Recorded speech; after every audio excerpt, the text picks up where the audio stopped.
Welcome to wishful ಅಡುಗೆ ಮನೆ. ಇವತ್ತು ಸೌತೆಕಾಯಿಂದ ಸ್ಪೆಷಲ್ ರೆಸಿಪಿ ಅಲ್ವಾ ಪ್ರತಿಭಾ? ಹೌದು, ತುಂಬ ಹೆಲ್ದಿ ರೆಸಿಪಿ. ಇವತ್ತಿಂದ ಈ ರೆಸಿಪಿ ಆಶಾ 8 ವರ್ಷದ ಮಗು ಹಿಡ್ಕೊಂಡು 50 ವರ್ಷದ ತನಕನೂ ಈಗಿನ ಜನ್ರೇಷನಲ್ಲಿ ತಿನ್ನೋವಂಥದ್ದು ಒಂದು recipe, healthy recipe. Junk recipe ಕೂಡ ನಾವು ಹೆಲ್ದಿಯಾಗಿ ಯಾವ ಥರ ಮಾಡೋದು ಅಂತ ಇವತ್ತಿಂದ ಈ ರೆಸಿಪಿ. ಇಲ್ಲಿ ನಾನು ಸೌತೆಕಾಯಿ ತಗೊಂಡಿದ್ದೆ, ಬಟ್ ಆ್ಯಕ್ಚುಲಿ ನಾನು ಮುಂಚೆ 2 ಸೌತೆಕಾಯಿ ತಗೊಂಡಿದ್ದಲ್ಲ ಆಶಾ. ಬಟ್ ನಮ್ಗೆ ಇಲ್ಲೇನು 2 ಸೌತೆಕಾಯಿ ಬೇಡ, ನಮಗೆ ಹೆಂಗೆ ಕ್ವಾಂಟಿಟಿ ಬೇಕೋ ಅದ್ರ ತಕ್ಕಂಗೆ ನಾವು ಇವತ್ತಿಂದ ಈ ರೆಸಿಪಿ ಮಾಡೋಣ. ಇವತ್ತಿಂದ ಈ ರೆಸಿಪಿ ಒಂದು 4 ಜನಕ್ಕೆ ಆಗುವಂಥದ್ದು ಇದೆ. ಸೊ ನೋಡಿ, ಇಲ್ಲಿ ಸೌತೆಕಾಯಿನ ತಗೊಂಡಿದ್ದೀನಿ. ಸೌತೆಕಾಯಿದು ಮೇಲ್ಗಡೆ ನಾವು ಫಸ್ಟ್ ಸಿಪ್ಪೆನ ತಕ್ಕೋಬೇಕು. ಸಿಪ್ಪೆನ ತಕ್ಕೊಂಡು ಬರೋಣ. ನೋಡಿ, ಇವಾಗ ಸಿಪ್ಪೆ ತಕ್ಕೊಂಡ್ ಬಂದಿದೆ. ಇವಾಗ ಆಶಾ ಇಲ್ಲಿ ಗ್ರೇಟ್ ಮಾಡೋದಿದೆ, ಕೈಯಲ್ಲಿನೇ ಗ್ರೇಟ್ ಮಾಡ್ಕೋಬಹುದು. ಸೊ ಆ ತರ ಒಂದು ಪೀಲರ್ ಇದೆ. ನಿಮ್ ಹತ್ರ ಈ ತರ ಪೀಲರ್ ಇಲ್ಲ ಅಂದ್ರೆ ಇದು ಎಳೆ ಎಳೆ ತರ ಬರುತ್ತೆ, ನೂಡಲ್ಸ್ ತರಾನೇ. ಸೊ ಸೌತೆಕಾಯಿ ನೂಡಲ್ಸ್ ಅಂತ. ಸೊ ಸೌತೆಕಾಯಿನೇ ನಾವು ಇವಾಗ ಈ ನೂಡಲ್ಸ್ ತರ ಕಟ್ ಮಾಡ್ಕೋಬೇಕು, ಮೇಲ್ಗಡೆಯಿಂದ ತೆಳಗಡೆ ತನಕ. ಅಕಸ್ಮಾತ್ ನಿಮ್ ಹತ್ರ ಈ ತರ ಇಲ್ಲ ಅಂದ್ರೆ ಪೀಲರು ನಾವು ಗ್ರೇಟ್ ಮಾಡೋದಿರುತ್ತಲ್ಲ ಆಶಾ, ತುರಿಯೋದು. ಸೊ ಅದನ್ನ ನಾವು ತುರ್ಕೋಬಹುದು. ಬಟ್ ಅವಾಗ ಇಷ್ಟು ಉದ್ದ ಬರಲ್ಲ, ಬಟ್ ಪರವಾಗಿಲ್ಲ, ಸಣ್ಣದಾಗಿ ಬರುತ್ತೆ. ಸೊ ಇದೇ ತರ ಇಡೀ ಸೌತೆಕಾಯಿದು ನಾವು ಮೇಲ್ಗಡೆ ತರ ಈ ತರ ಸೌತೆಕಾಯಿ ನೂಡಲ್ಸ್ ಅನ್ನ ಮಾಡ್ಕೊಂಡು ಬರೋಣ. ಸೊ ನೋಡಿ, ಈ ತರ ಸೌತೆಕಾಯಿ ನೂಡಲ್ಸ್ ಅನ್ನ ಮಾಡ್ಕೊಂಡು ಬಂದಿದ್ದೀವಿ. ಎಷ್ಟು ಎಳೆ ಎಳೆ ತರ ಇದೆ ನೋಡಿ ಆಶಾ. ಹೌದು, ತುಂಬಾ ಚೆನ್ನಾಗಿದೆ. ಈ ತರ ಮಾಡೋದ್ರಿಂದ ನಮ್ಮ ಹೊಟ್ಟೆಯಲ್ಲಿ ಕ್ವಾಂಟಿಟಿ ಕೂಡ ಜಾಸ್ತಿ ಹೋಗುತ್ತೆ, ತರಕಾರಿ ಕ್ವಾಂಟಿಟಿ. ಸ್ಲೈಸ್ ಅಲ್ಲಿ ಅಂದ್ರೆ ಒಂದು ಸ್ವಲ್ಪ ಕಡಿಮೆ ಹೋಗುತ್ತೆ. ಸೊ ಇದನ್ನ ನೋಡಿ, ಇದನ್ನ ಇವಾಗ ಇದೇ ತರಾನೇ ಆಶಾ ನಾನು ಕ್ಯಾರೆಟ್ ಕೂಡ ತುರ್ಕೊಂಡು ಬಂದಿದ್ದೀನಿ. ಅದನ್ನ ತುರಿದು ನಾನು ಪಕ್ಕಕ್ಕೆ ಇಟ್ಕೊಂಡಿದ್ದೀನಿ. ಇವಾಗ ಇದನ್ನ ಪಕ್ಕಕ್ಕೆ ಇಟ್ಟು ನೆಕ್ಸ್ಟ್ ಏನ್ ಮಾಡೋದು ಅಂತ ನೋಡೋಣ ಬನ್ನಿ. ನೋಡಿ, ಇಲ್ಲೊಂದು ಪ್ಯಾನ್ ತಗೊಂಡಿರೋದು. ಪ್ಯಾನ್ ಒಳಗಡೆ 1-2 ಸ್ಪೂನ್ ಅಷ್ಟು ಎಣ್ಣೆನ ಹಾಕೊಳ್ಳೋಣ. ಇದಕ್ಕೆ ಜಾಸ್ತಿ ಎಣ್ಣೆನೂ ಬೇಕಾಗಲ್ಲ ಪ್ರತಿಭಾ? ಇಲ್ಲ, ಜಾಸ್ತಿ ಏನು ಬೇಕಾಗಲ್ಲ ಆಶಾ. ಸ್ವಲ್ಪ ಎಣ್ಣೆ ಬಿಸಿಯಾಗ ಒಂದು ಸ್ವಲ್ಪ ಸಾಸಿವೆ, ಒಂದು ಸ್ವಲ್ಪ ಜೀರಿಗೆನ ಹಾಕೊಳ್ಳೋಣ. ಸೊ ಜಂಕ್ ಫುಡ್ ಕೂಡ ಹೆಲ್ದಿಯಾಗಿ ಯಾವ ಥರ ಮಾಡೋದು ಅಂತ ಇವತ್ತಿಂದ ಈ ರೆಸಿಪಿ. ಕಡಿಮೆ ಟೈಮಲ್ಲಿ ಮಾಡ್ಕೊಳ್ಳೋಂಥ ರೆಸಿಪಿ. ಮನೆಗೆ ಯಾರಾದರೆ ಗೆಸ್ಟ್ ಬಂದಾಗೂ ಈವ್ನಿಂಗ್ ಟೈಮ್ ಬಂದಿರ್ತಾರಲ್ಲ ಆಶಾ ಯಾರಾದರೆ, ಆಮೇಲೆ ಇವಾಗ ಮಳೆಗಾಲ ಸ್ಟಾರ್ಟ್ ಆಗುತ್ತೆ, ಆ ಟೈಮಲ್ಲಿ ಇದು ತುಂಬ ಹೆಲ್ದಿ ರೆಸಿಪಿ. ಸ್ವಲ್ಪ ಜಂಕ್ ಜೊತೆ ಇದನ್ನು ಹೆಲ್ದಿ ಟಚ್ ಕೊಡೋದ್ರಿಂದ ಇದು ಹೆಲ್ದಿ ರೆಸಿಪಿ ಅಂತ ನಾನು ಹೇಳೋಕೆ ಇಷ್ಟಪಡ್ತೀನಿ. ಯಾಕಂದರೆ ಇದರಲ್ಲಿ ಸುಮಾರು ನಾವು ವೆಜಿಟೇಬಲ್ಸ್ ಕೂಡ ಆ್ಯಡ್ ಮಾಡಿರ್ತೀವಿ. ಹಾಗಾಗಿ ಇವಾಗ ನೋಡಿ, ಇದು ಚೆನ್ನಾಗಿ ಚಟಪಟ ಅಂತ ಇದೆ.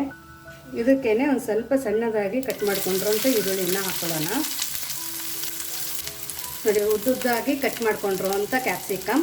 ಯಾಕಂದರೆ ಇದು ಸೌತೆಕಾಯಿ ನೂಡಲ್ಸ್ ಅಂತ ಹೇಳಿದ್ದೀನಿ, ಹಾಗಾಗಿಬಿಟ್ಟು ನಾನು ಎಲ್ಲನೂ ಉದ್ದುದ್ದಕ್ಕೇ ಕಟ್ ಮಾಡ್ಕೊಂಡಿರೋದು. ಇದೆಲ್ಲನೂ ಚೆನ್ನಾಗಿ ಹುರ್ಕೋಬೇಕು ಆಯ್ತಾ.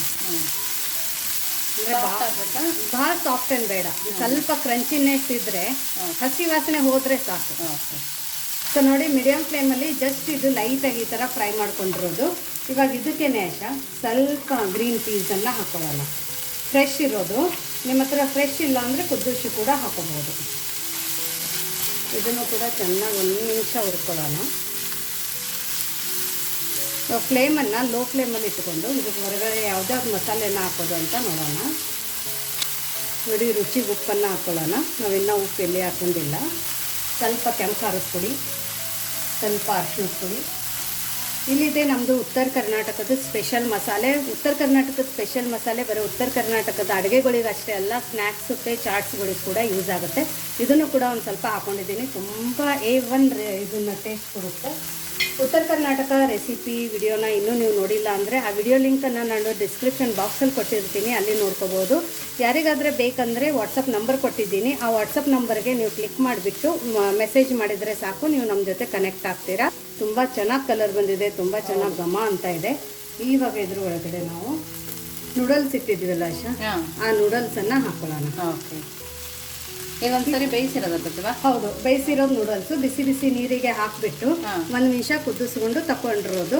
ಯಾಕಂದ್ರೆ ಇದ್ರ ಒಳಗಡೆ ನಾನು ಸ್ಟಾರ್ಚ್ ಎಲ್ಲ ತಕೊಂಡಿದ್ದೀನಿ ಆಶಾ, ಯಾಕಂದ್ರೆ ಮಕ್ಕಳಿಗೆ ಅದು ಸ್ಟಾರ್ಚ್ ಒಳ್ಳೇದಿಲ್ಲ ಅಂತಾರೆ. ಬಟ್ ಇಲ್ಲಿ ನಾನು ತಗೊಂಡಿರೋದು ಆಟಾ ನೂಡಲ್ಸ್. ಇದು ಮೈದಾದಲ್ಲ, ನಾರ್ಮಲ್ ಮ್ಯಾಗಿ ಇರುತ್ತೆ ಅದನ್ನಲ್ಲ, ಇದು ಗೋಧಿಯಿಂದ ಆಟಾ ನೂಡಲ್ಸ್ ಅಂತ ಬರುತ್ತೆ.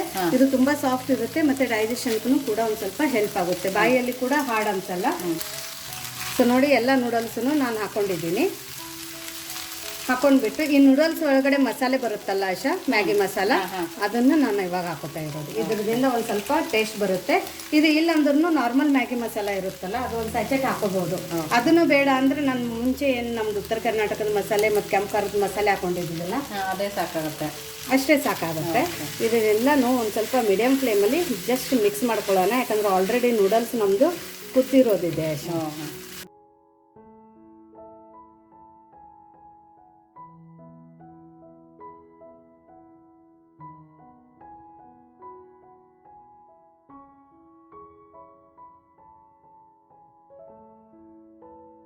ಸೊ ನೋಡಿ, ನಮ್ಮದು 2 ಮಸಾಲೆ ಖಾರ ಮಾಡಾಗಿದೆ. ಇದು ಈರುಳ್ಳಿ ಬೆಳ್ಳುಳ್ಳಿ ಹಾಕಿ ಮಾಡ್ಕೊಂಡಿರುವಂಥ ಮಸಾಲೆ ಖಾರ, ಇದು ಒಣ ಮಸಾಲೆ ಖಾರ.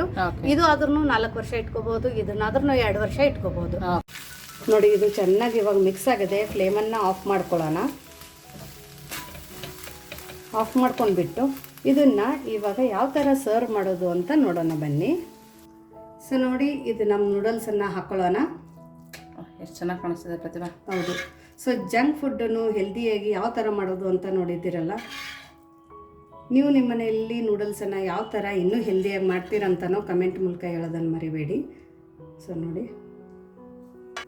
ಇವಾಗ ನೋಡಿ, ನಾವು ಸೌತೆಕಾಯಿಯನ್ನು ತುರಿದಿಟ್ಕೊಂಡಿದ್ವಲ್ಲ ಆಶಾ, ಸೌತೆಕಾಯಿ ಓಕೆ, ಏನು ಚೆನ್ನಾಗಿ ಕಾಣ್ತಾ ಇದೆ. ಸೂಪರ್ ಪ್ರತಿಭಾ. ನೀವು ಈ ಥರ ಮಾಡಿಕೊಟ್ರೆ ಮಕ್ಕಳು ಯಾಕೆ ತಿನ್ನಲ್ಲ ಹೇಳು? ಎಲ್ಲ ತರಕಾರಿ ಜೊತೆ ತಿಂತಾರೆ. ಇದು ಕ್ಯಾರೆಟ್ ನೋಡಿ, ಇದನ್ನು ಕೂಡ ನೂಡಲ್ಸ್ ಥರನೇ ನಾನು ತುರ್ಕೊಂಡಿದ್ದೀನಿ. ಮೇಲ್ಗಡೆ ಟೊಮ್ಯಾಟೊ ಬೇಕಂದ್ರೆ ಆಪ್ಷನಲ್, ಯಾಕಂದರೆ ಒಳಗಡೆ ಬೇರೆ ಹಾಕಿದ್ದೀವಿ. ಅದಕ್ಕೆ ಸ್ವಲ್ಪ ಕ್ಯಾಪ್ಸಿಕಮ್, 1-2 ಪೀಸ್ ಈರುಳ್ಳಿ. ಹೋಟೆಲಲ್ಲಿ ಕೊಡ್ತಾರಲ್ಲ ಪ್ರತಿಭಾ, ಹೌದು ಆ ಥರ ಇದೆ. ಇವಾಗ ಒಂದು ಪಿಂಚ್ ಸಾಲ್ಟನ್ನು ಮೇಲ್ಗಡೆ ಉದುರಿಸೋಣ, ಯಾಕಂದರೆ ನಾವು ತರಕಾರಿಗೆ ಎಲ್ಲಿ ಇದನ್ನ ಹಾಕಿಲ್ಲ.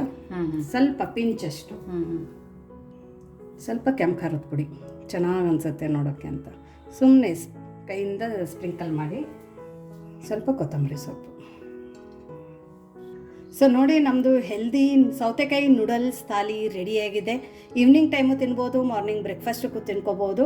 ನೀವು ಇನ್ನೂ ಜಾಸ್ತಿ ವೆಜಿಟೇಬಲ್ಸ್ ಬೇಕಂದರೆ ನೂಡಲ್ಸ್ ಕ್ವಾಂಟಿಟಿನೂ ಕಡಿಮೆ ಮಾಡಿಬಿಟ್ಟು ಇನ್ನೂ ಜಾಸ್ತಿ ನೀವು ಇದನ್ನೆಲ್ಲನೂ ನೂಡಲ್ಸ್ ಒಳಗಡೆ ಮಿಕ್ಸ್ ಮಾಡಿಬಿಟ್ಟು ಕೂಡ ತಿನ್ಕೋಬೋದು. ಬಟ್ ಈ ಥರ ತಿನ್ನೋದ್ರಿಂದ ಒಂದು ಸ್ವಲ್ಪ ಕ್ರಂಚಿನೆಸ್ ತುಂಬ ಜಾಸ್ತಿ ಬರುತ್ತೆ. ನೋಡಿ, ಈ ಥರ ತೊಗೊಂಡು ತಿನ್ಕೊಳ್ಳೋದು ಅಷ್ಟೇ. ಇನ್ನೂ ಕ್ಯಾಬೇಜ್ ಇದ್ದರೆ ಇನ್ನೂ ಚೆನ್ನಾಗಿರುತ್ತೆ. ಸೊ ನೋಡಿ, ಇದಕ್ಕೆ ಕೆಚಪ್ಪು ಬೇಕಾಗಿಲ್ಲ. ಹೌದು, ಅಷ್ಟು ಚೆನ್ನಾಗಿರುತ್ತೆ. ನೋಡಾಶಾ, ನೀನು ಟ್ರೈ ಮಾಡಿದ್ದ ಆಶಾ? ಇಲ್ಲ ಪ್ರತಿಭಾ. ಸೊ ನೋಡಿ, ಸೂಪರ್ ಆಗಿದೆ, ಚೆನ್ನಾಗಿರ್ತಲ್ಲ. ಮೇಲೆ ಸೌತೆಕಾಯಿ ನೋಡಿ, ಈ ಥರ ಸೌತೆಕಾಯಿಂದ ಈ ಥರ ತಿನ್ನಿ. ಮಾರ್ನಿಂಗ್ ಬ್ರೇಕ್ಫಾಸ್ಟಕ್ಕೂ ಬರೀ ಪ್ಲೇನ್ ತರಕಾರಿ ಹೋಗಂಗಿಲ್ಲ ಅಂದ್ರೂ ಈ ಥರ ಒಂದು ರೆಸಿಪಿನ ನಾವು ಮಾಡ್ಕೊಂಡು ತಿನ್ಬೋದು. ತುಂಬ ಟೇಸ್ಟಿ ರೆಸಿಪಿ ಇದೆ, ನಾನು ಟೇಸ್ಟ್ ಮಾಡಿ ಹೇಳ್ತೀನಿ. ತುಂಬ ಚೆನ್ನಾಗಿದೆ, ತುಂಬ ಟೇಸ್ಟಿ ಇದೆ. ಈ ನೂಡಲ್ಸ್ ಜೊತೆ ಈ ಸೌತೆಕಾಯಿ ಮತ್ತು ಇದು ಕ್ಯಾರೆಟ್ ಎಲ್ಲ ಇದೆ ಅಲ್ಲ ಆಶಾ, ತಿಂದಾಗೂ ನಿಮಗೆ ಎಲ್ಲಿ ಹಸಿ ಅಂಶ ಥರ ಅನ್ನಿಸ್ತಾ ಇಲ್ಲ, ಇನ್ನೂ ತಿನ್ನಬೇಕು ಅಂತ ಅನಿಸುತ್ತೆ. ಟ್ರಸ್ಟ್ ಮೀ, ಇದು ಒಂದು ಸರ್ತಿ ಟ್ರೈ ಮಾಡಿ, ಮಕ್ಕಳಿಗೂ ಮಾಡಿಕೊಡಿ. ತುಂಬ ಚೆನ್ನಾಗಿದೆ, ತುಂಬ ಡಿಫ್ರೆಂಟ್ ಆಗಿದೆ. ಸೊ ನಿಮಗೆ ಇವತ್ತಿಂದ ಈ ಸೌತೆಕಾಯಿ ನೂಡಲ್ಸ್ ರೆಸಿಪಿ ಹೇಗೆ ಅನ್ನಿಸ್ತು ಅಂತ ಕಮೆಂಟ್ ಮೂಲಕ ತಿಳಿಸೋದನ್ನು ಮರಿಬೇಡಿ. ಇನ್ನೂ ನೀವು ನಮ್ಮ ಚಾನಲ್ನ ಲೈಕ್ ಮಾಡಿಲ್ಲ ಅಂದರೆ ಲೈಕ್ ಮಾಡಿ. ನಮ್ಮ ವಾಟ್ಸಪ್ ಗ್ರೂಪನ್ನು ಇನ್ನೂ ನೀವು ಜಾಯ್ನ್ ಆಗಿಲ್ಲ ಅಂದರೆ ಡಿಸ್ಕ್ರಿಪ್ಷನ್ ಬಾಕ್ಸಲ್ಲಿ ವಾಟ್ಸಪ್ ಗ್ರೂಪ್ ಲಿಂಕನ್ನು ಕೊಟ್ಟಿದ್ದೀನಿ. ಆ ಲಿಂಕ್ ಮೇಲೆ ಕ್ಲಿಕ್ ಮಾಡಿದರೆ ಸಾಕು, ನೀವು ನಮ್ಮ ಜೊತೆ ಕನೆಕ್ಟ್ ಆಗ್ತೀರಾ. ಹಾಗೂ ನಿಮಗೆ ಈ ರೆಸಿಪಿ ನಿಜವಾಗ್ಲೂ ಇಷ್ಟ ಆಗಿದ್ರೆ ನಿಮ್ಮ ಫ್ಯಾಮಿಲಿ ಮತ್ತು ಫ್ರೆಂಡ್ಸ್ ಜೊತೆ ಶೇರ್ ಮಾಡಿ. ಮತ್ತೆ ಸಿಗೋಣ ಇದೇ ಥರ ಹೊಸ ಹೊಸ ರೆಸಿಪಿ ಜೊತೆ. ವಿಶ್ ಫುಲ್ ಅಡುಗೆ ಮನೆಯಲ್ಲಿ. Thank you.